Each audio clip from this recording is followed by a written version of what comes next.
근데 정말 안타까운 것이 한 가지 있어요. 그것은 자기를 지으시고 기르시고 또 복된 삶을 살게 하시기를 원하시는 하늘 아버지에 대한 오해가 있다는 것입니다.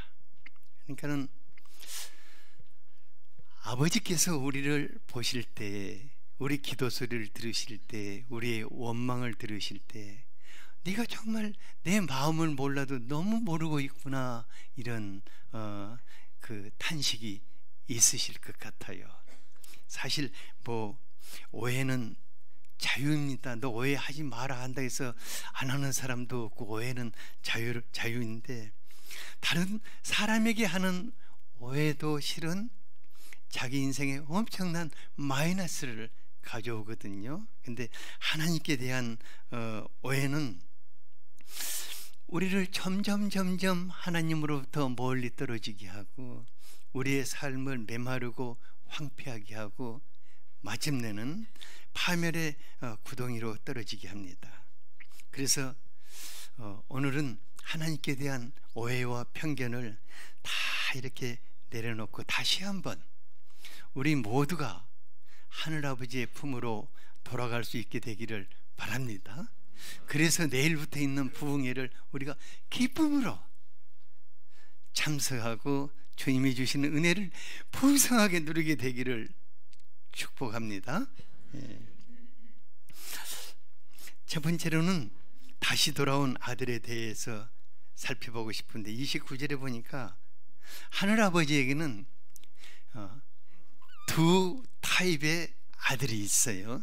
이건 실제가 이래요. 지금 우리가 지금 사는 사람들 중에서 두 타입의, 하나님을 향하는 두 타입의 아들인데, 맏아들은 오랜 세월 아버지 집을 떠나지 않고 열심히 성실하게 섬기고 있지만은, 안타깝게도 그는 아버지에 대한 오해가 컸어요.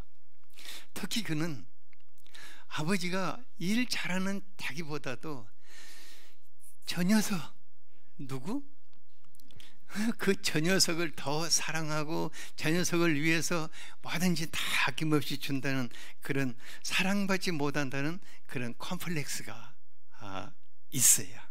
그러니까 동생이 항상 눈에 가시같이 거들리고 사라지기를 바라는 거예요. 반면에 둘째는 주변 사람들이야 뭐라 하든, 형님이 어떻게 보든 자기가 하고 싶은 일을 하는 아주 자유분방한 사람이어서, 그는 눈빛이 그냥 세상을 향해서 항상 반짝반짝, 그리고 귀에만 있으면 튈 생각을 하면서 살았어요.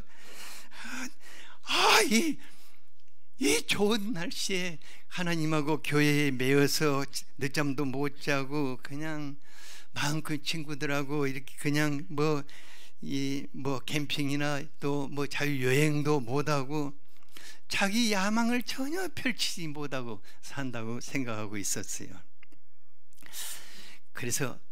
그런데 마침내 기회가 온 거예요. 그래서 결심을, 내 인생은 내 것이야, 아무도 나를 가로막을 수 없어 하고는 그냥 당돌하게 아버지한테 찾아가 가지고 내게 돌아올 유산을 미리 가불해 달라고 이렇게 해서 그 유산 챙겨 들고 아예 아무도 찾아올 수 없는 먼 나라로 떠나버렸다고 합니다.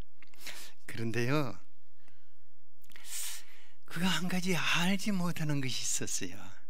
뭐냐면은, 하늘아버지의 품을 떠날 때에 앞으로 그에게 엄습해올 세상의 유혹과 그 시련의 풍파를 전혀 그는 생각하지 못했습니다.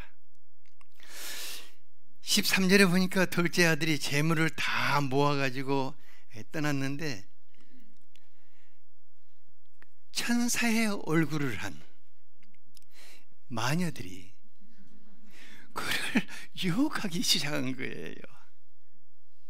유혹에 그가 벗어날 수 있다 없다?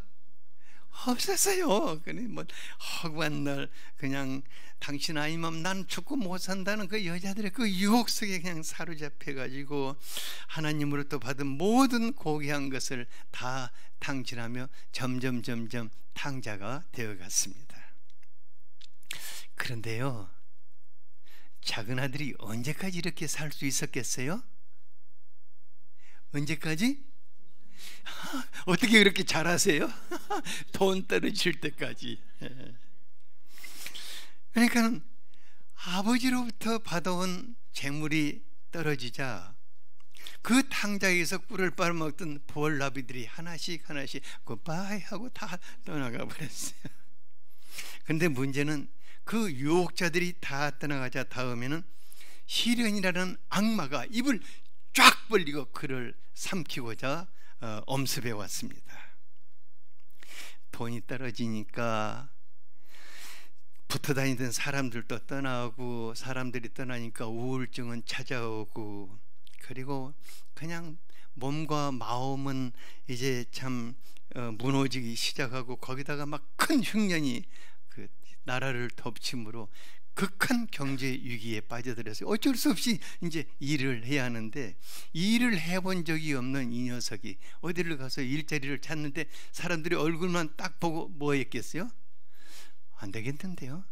가는 곳마다 거절을 당하다가 농촌에 가서도 밭일도 못하고 저 들판에 쫓겨나서 돼지를 치는 그런 일을 했는데, 문제는 사람들이 밥을 제때 안 주는 거예요. 그러니까 너무너무 배가 고파지고 돼지 사료인 주염 열매라도 주워 먹을까 하고, 돼지 그 사료 있는 데로 가면 돼지들이 또 와가지고 막 꿀꿀 그러면서 밀어 제껴 버리는 거예요. 그러니까 이 작은 아들이 이제는 정말 더 못 살겠나, 이제 이러다가 굶어 죽겠다 하고 너무너무 비참해서 수면제를 먹을까, 뭐 자살을 할까, 뭐 돼지가 나 밀어넣지는 않나, 뭐 어떻게 죽을 생각하고 있는데 또 죽음도 그를 또 피해가는 거예요.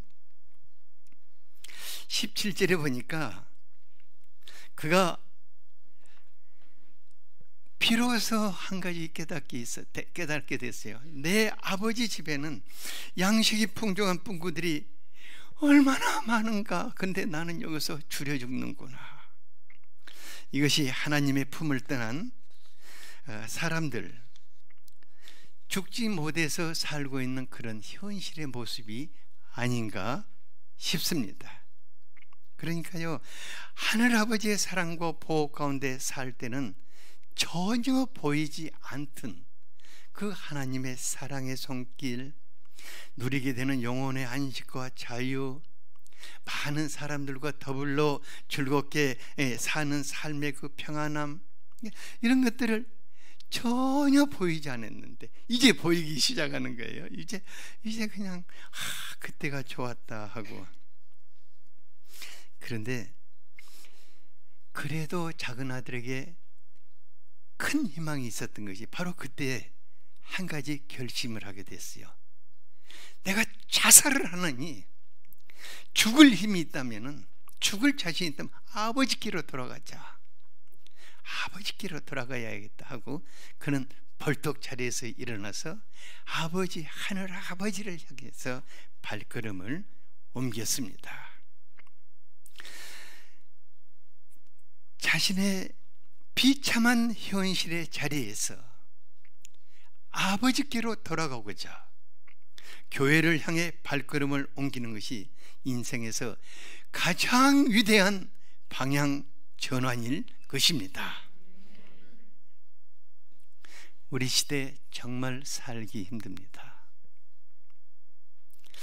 옛날에 잘 나갔던 사람이든 못 나갔던 사람이든 삶의 막다른 골목에 내몰려서 극한 시련을 겪는 분들이 많습니다. 그러니까 이런 시련 속에서 정말 미칠 지경이 되고 자존심은 다 망가져버리고 삶의 의욕은 사라져버리고 다시 도전할 수 있다는 희망도 없어져 버리고, 그러니까 극단적인 선택을 하는 분들이 점점 늘어가고 있습니다. 그런데요, 죽지 않은 분들은 희망이 있습니다. 내가 죽어야겠다고 수면제 한 주먹 먹었는데 응급실에서 깨어난 사람은 희망이 있습니다. 내가 죽어야겠다고 강물에 뛰어들었는데 119가 와서 건져낸 사람은 희망이 있는 거예요. 이때야말로 하늘아버지를 향해서 발걸음을 돌이킬 수 있는 바로 기회인 것입니다. 자신의 인생의 대전환을 이룰 수 있는 기회인 것입니다. 지금이야말로 초라하고 비참한 생각을 할 그런 여유가 없는 때입니다. 빠르면 빠를수록 고생은 덜합니다. 어떤 사람이 고생을 덜한다고요? 빠르면 빠를수록, 빠르면 빨리 아버지께로 돌아가는 자들은 고생이 끝나는 것입니다. 다시 한번 하늘 아버지를 향해서 돌아가고자 교회를 향해 발걸음을 옮기는 것이 정말 쉽지 않습니다. 정말 세상에서 가장 어려운 일이 하늘 아버지께로 돌아가고자 교회를 향해 발걸음을 옮기는 것이 가장 어렵지만은 가장 위대한 방향 전환입니다.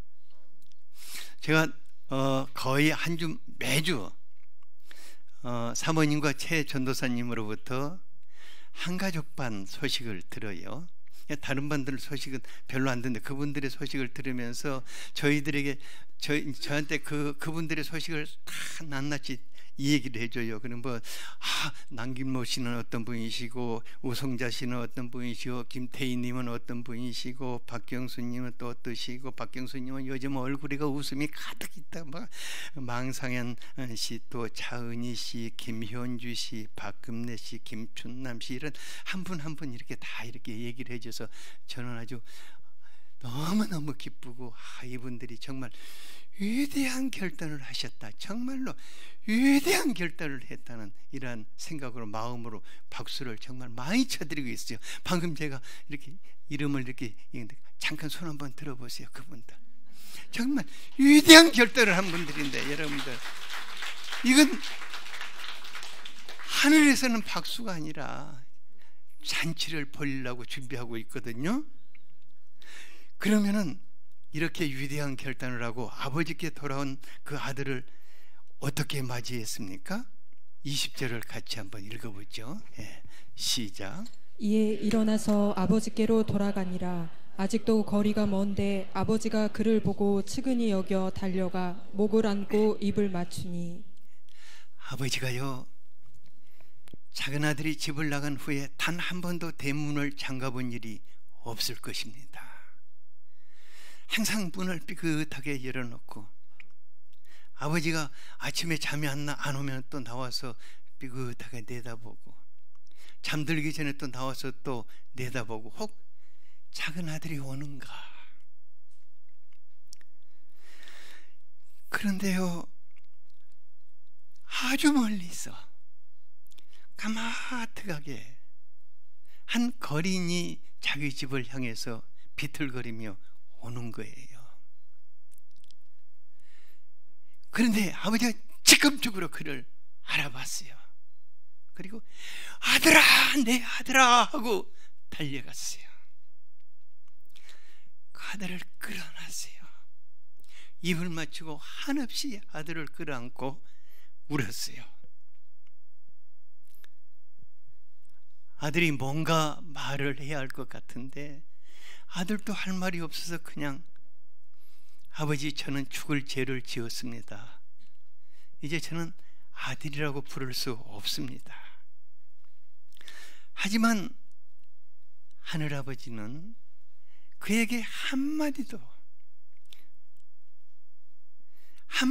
축응도, 너 꼴이 왜 이 모양이냐, 막 한마디 축응도 하지 않고, 너 앞으로 돌아왔으니까 이제 정신 차리고 살래? 이런 말도 한마디도 안 하고 그냥 그의 손을 잡고 집으로 들어갔어요. 그리고 거지꼴이 된 이 아들의 옷부터 갈아입히라. 가장 좋은 옷을 꺼내다가 입혀라. 그리고 아들의 상징인 반지를 끼워 주어라. 그리고 신발도 안 신고 왔던 것 같아요. 신발을 신겨서 아들의 주의를 회복시켜 주면서 큰 아주 살찐 송아지를 잡아다가 큰 잔치를 베풀고 우리가 아들과 함께 기뻐하자, 이렇게 사람들에게 말했어요. 24절에 보니까 이 내 아들은 죽었다가 다시 살아났으며 내가 잃었다가 다시 얻었노라. 우리가 함께 즐기자. 이것이 하나님의 품을 떠나 다시 돌아온 사람들에 대한 하늘 아버지의 마음입니다. 많은 분들이, 신앙생활 열심히 하는 분들이 세상에서 타락하고 사악한 삶을 사는 분들을 분노하고 심판을 외칩니다. 하지만 세상을 심판하는 것이 아버지의 마음이 아니라는 것을 알아야 할 줄 압니다. 우리 시대는 마지막을 향해서 무서운 속도로 달려가지만은 그러기에 하늘아버지는 더 초조하고 더 돌아올 사람들을 기다리고 계시는 것입니다. 요한복음 3장 17절에 하나님이 그 아들을 세상에 보내신 것은 세상을 심판하려 함이 아니요 그로 말미암아 세상을 구원받게 하려 하심이라고 하였습니다. 우리 아버지는 세상을 심판하는 것이 아니라 한 사람이라도 더 구원하시기를 기뻐하시는 분이십니다. 우리 하나님께는 예수님을 믿고 구원받아 신앙생활을 하는 분들이나 아직 죄 가운데서 방황하고 있는 분들이나 다 같은 자녀입니다. 부모에게 잘난 자식이나 못난 자식이나 오히려 못난 자식이 다 가슴 아프고 더 소중한 자식같이 느껴지지 않습니까?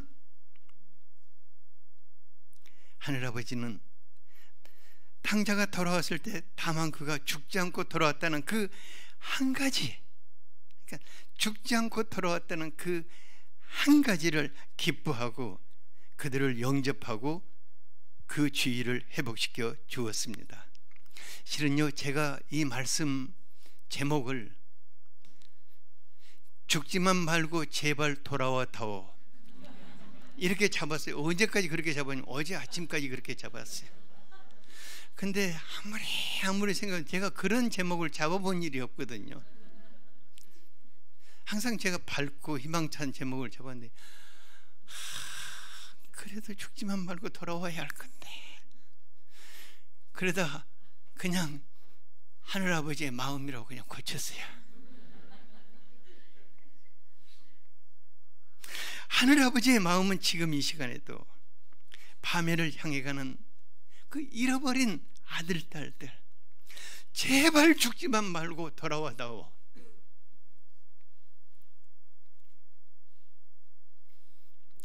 애타게 기다리십니다.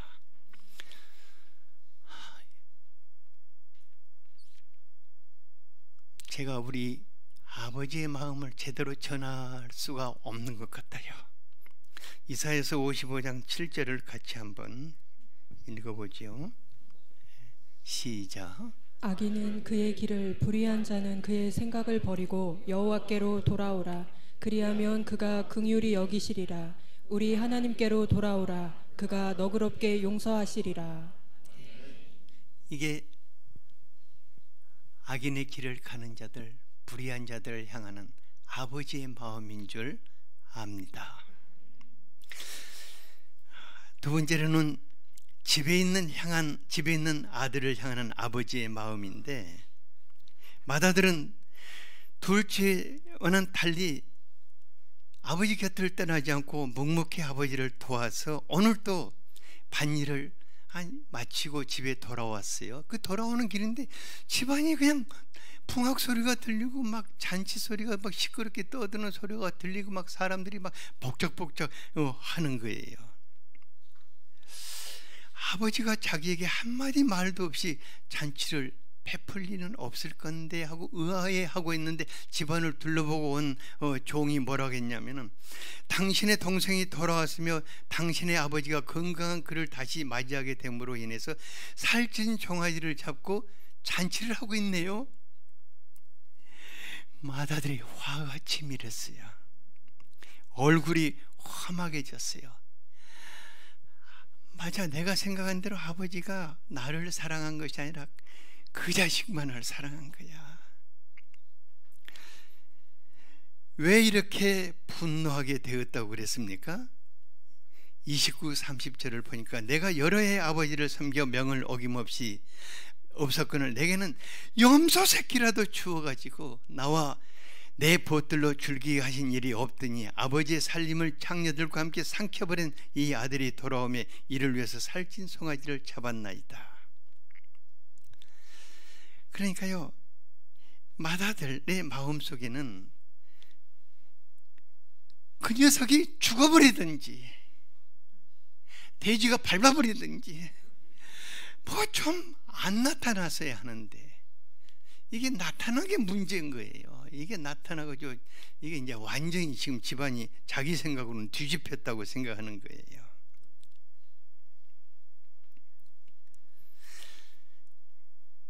이게 지금 우리 말로 바꾼다면은 이제 교회에서 충성스럽게 살아온 분들의 말로 바꾼다면은 이렇게 말할 수 있을 것 같아요. 나는 하나님과 교회를 위해 충성할 만큼 했는데 하나님과 교회는 내게 무엇을 해주었는가? 그런데 왜 세상에서 멋대로 살다가 오는 사람만 오면 이렇게 난리를 치고 잔치를 하는가? 그래, 두고 보자. 나도 한번 떠날 테니까.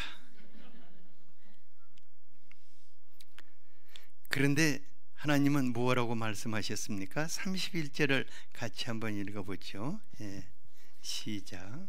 아버지가 이르되 예 너는 항상 나와 함께 있으니 내 것이 다 내 것이로되. 예, 아버지는요, 네가 정말 내 마음 모르는구나. 너는 지금 나와 함께 있지 않느냐. 그 말은 내가 나를 너에게 다 주고 있지 않느냐. 내게 속한 모든 것이 다 너의 것이 아니냐. 그런데 안타깝게도 마다들의 심령을 품고 사는 분들은 하나님의 풍성함을 누릴 수가 없습니다. 죽도록 일만 하고 하나님과 함께 즐거워하고 하나님과 함께 기뻐하며 그 풍성함을 누리며 살지 못한다면 얼마나 억울하고 얼마나 안타까운 일입니까? 누가복음 5장 29, 30절을 보면요, 그 맨 나쁜 짓만 하던 세리마태가 예수님을 통해 구원받고 너무 감격해서 잔치를 벌였는데 그때 그 잔치집에 온 사람들이 다 그 세리들이고 죄인들이고 장녀들이었거든요. 그들은 예수님과 함께 정말 기쁨의 잔치를 벌이고 있는데 멀리서 바리새인과 또 종교 지도자들이 손가락만 빨면서 불평을 했어요. 어떻게 저 죄인들과 함께 예수님이 잔치를 하는가? 그런데요, 그들은 모두 다 자기들이 구별된 신앙생활을 하고 있다고 생각했습니다. 성전을 중심으로 하나님을 충성스럽게 섬긴다고 생각했습니다. 하지만 그들은 예수님의 3년의 삶 속에서 예수님이 주시는 은혜를 조금도 맛볼 수 없었습니다. 아마 어쩌면 예수님이 오병이어로 5,000명을 먹일 때도 그들은 저 멀리서 춤만 삼키고 있었을 것 같아요. 그리고 그들은 마침내 예수를 십자가에 못 박고 말았습니다. 제가 이 말씀을 준비하면서 너무 많이 울었어요. 왜냐하면 일평생 하나님과 교회를 위해서 살았는데 천국 잔치를 누리지 못한 채 불평과 원망 가운데 초라하게 살아간다면 얼마나 억울한가. 주님, 제발 신앙생활 열심히 하는 분들에게 하나님의 마음을 좀 부어주십시오 하고 계속 기도하면서 이 말씀을 준비하게 되었습니다. 너무 억울하지 않습니까? 예수님은 교회를 가르쳐 주님의 몸이고 아버지의 집이라고 하였습니다. 그러므로 충성되게 살아온 분들은 하늘 아버지의 마음이 내 마음이 되고 하늘 아버지와 내가 한 마음이 되어서 하늘 누구보다도 하나님의 풍성함을 누릴 수 있게 되기를 바랍니다. 32절을 같이 한번 읽어보죠. 시작. 이 내 동생은 죽었다가 살아났으며 내가 잃었다가 얻었기로 우리가 즐거워하고 기뻐하는 것이 마땅하다 하니라. 하늘아버지의 마음, 죽지 않고 살아 돌아온 이 아들 딸들로 인해서 즐거워하고 기뻐하신다면 우리는 어떻게 해야 할 것인가? 그 아버지의 마음에 참여해서 함께 안아주고 손잡아주고 같이 잔치하며 같이 기뻐하고, 그때 하나님의 기쁨이 우리의 기쁨이 되는 줄 압니다. 하늘의 천국 잔치가 우리의 잔치가 될 것입니다.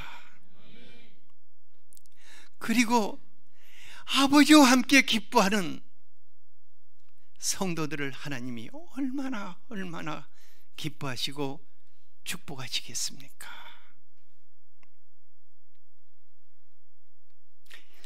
이번 부흥회가 잃어버린 하나님의 아들 딸들을 다시 찾게 되는 기쁨의 잔치가 되고, 죄와 사망의 길에서 돌이켜 아버지의 품으로 오는 분들이 천국 잔치를 누리는 그런 부흥회가 될 수 있도록 기도해야겠습니다.